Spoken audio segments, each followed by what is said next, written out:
There is one quick change that you can introduce into almost any part of your life that will improve your overall happiness.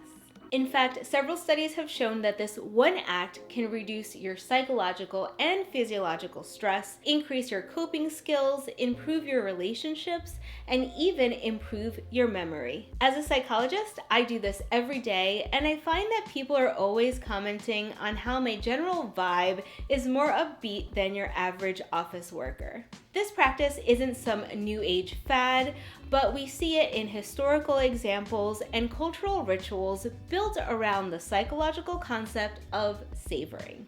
And no, we're not just talking about savoring food and wine, but we will get to that. In this video, I'm going to explain what scientists mean when they say savoring and give you some of the science-backed benefits of engaging in this process. We're also going to get a little nerdy and see what the science says on why we don't automatically do those things and how you could work to change the hardwiring in your brain to jumpstart some of those feel-good juices. If you stick around to this part of the video, I'm going to give you 10 strategies that you can introduce into your life to optimize your feelings of happiness and well-being.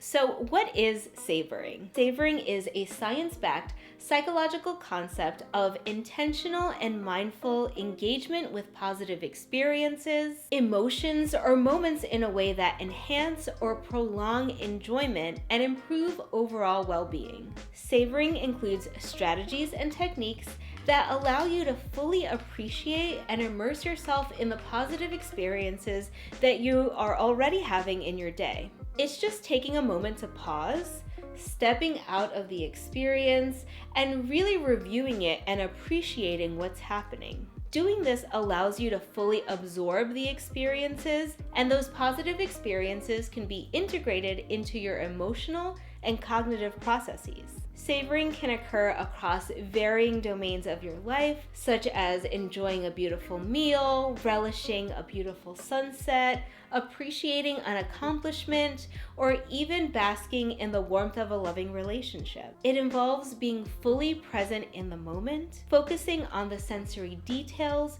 the emotions, and thoughts involved in the experience.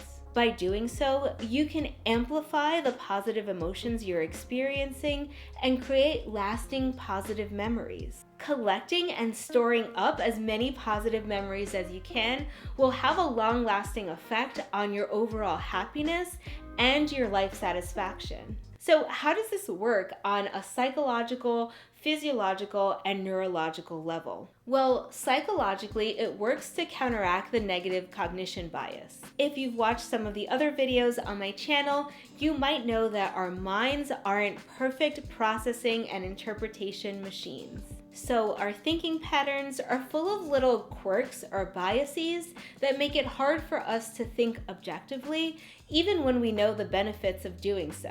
One of those quirks is the negative cognition bias, which is the tendency for our brains to pay more attention to, remember, and even believe negative information over positive or neutral information.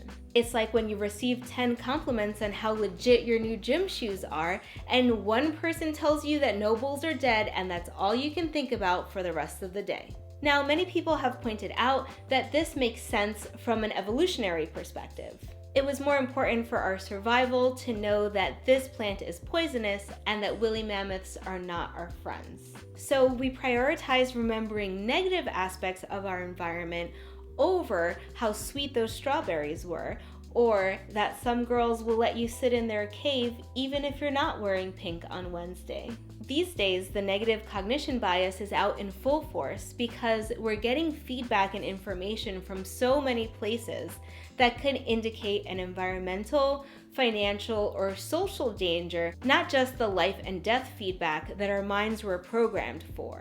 So it's easier for us to fixate on some of those negative things, making it harder for us to pay attention to and savor those positive experiences. When we savor positive memories rather than focusing on negative ones, we can improve our overall mood and well-being, which increases our capacity to cope with challenges. And while you're lingering on a positive moment, you might also notice something that you're grateful for. Recognizing and experiencing the positive aspects of your life have been associated with a greater sense of happiness and higher levels of life satisfaction. Aside from the perceived psychological benefits, there are also physiological studies where savoring has been associated with lower levels of cortisol, which is our stress hormone. Other studies in neuroscience have found that savoring was associated with increase in dopamine and endorphins, which are neurochemicals associated with positive emotions. These neurochemical changes contribute to the experience of pleasure and reward, enhancing the overall enjoyment of positive experiences. Savoring has also been linked to increased activity in the ventral striatum and prefrontal cortex, which are two brain regions associated with reward processing. Reward processing centers in the ventral striatum are associated with you fully immersing yourself in positive experiences. This activation enhances the pleasure that you derive from the experience. For example, savoring the taste and aroma of each bite of a delicious meal intensifies your enjoyment of that meal. All right, you've made it through the science. Here are 10 practical strategies that you can use to integrate savoring into your daily practice. 1. Take a picture. It'll last longer. Next time you're out on a walk and see a beautiful flower or find yourself just admiring how the light comes in through the window, take the time to take a picture and save it in a folder called Life is Beautiful or Pretty Things I've Seen, or some label that'll remind you that this is where you're keeping memories of beautiful experiences that you've had. Use a happiness calendar. Use your personal calendar or start a new calendar labeled Things to Look Forward to. Actually schedule in a girls' night out, a date night with your spouse, or a park outing with your kids.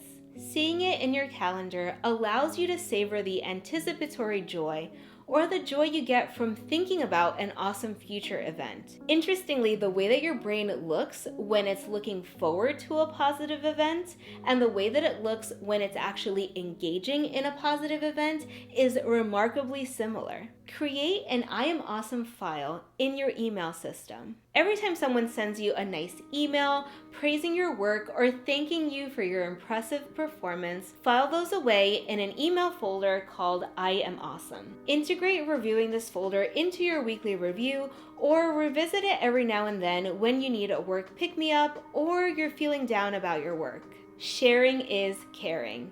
Take the time to share your positive experiences with others. Call up a trusted friend or family member and share your positive experiences with them.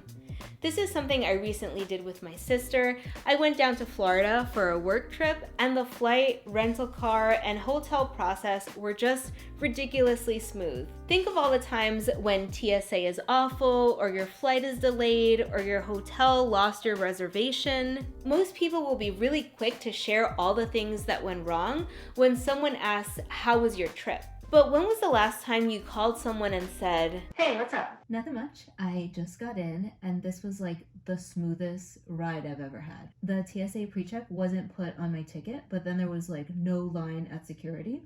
We took off on time, and when I showed up, they had my rental car ready. I just went up to this big TV and they just told me where my car was. And then I just got upgraded to a suite that's facing the pool here at the hotel. Oh, that's what's up.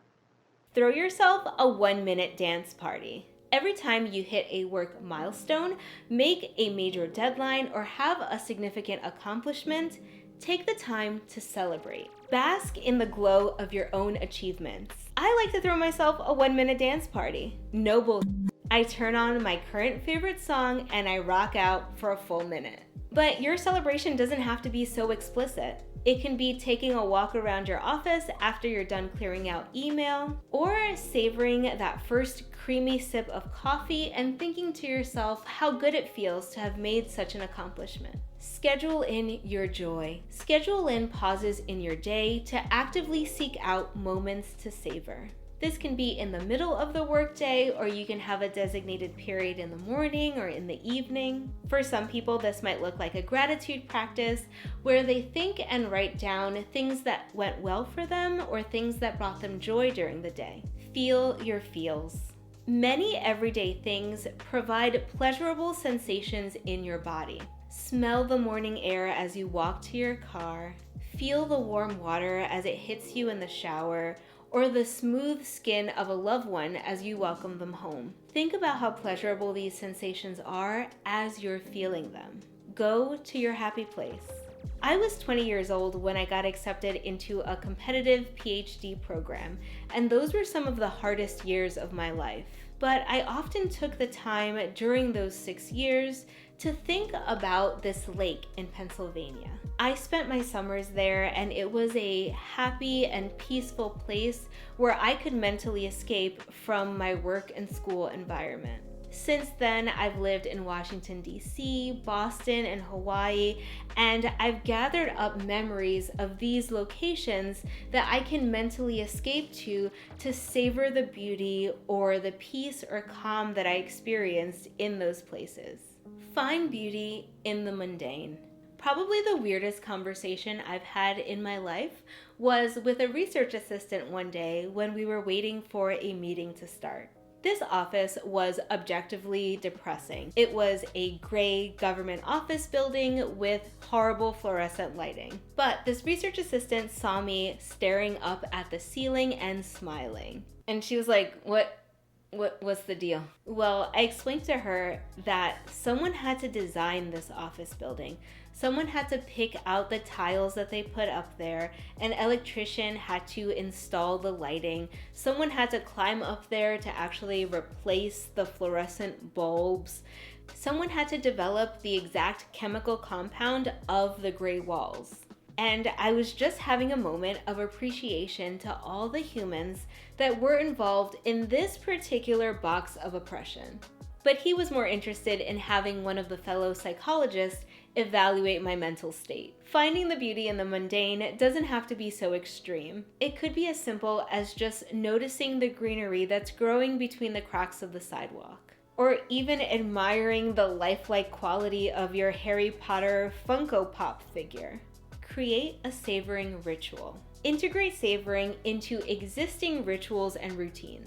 Every month, I gather up all of my favorite memories and make a little photo collage at the start of my monthly review and reset. If you want to check out how I do that, and all of the other ways that savoring is part of my monthly review, check out my monthly review and reset video right here.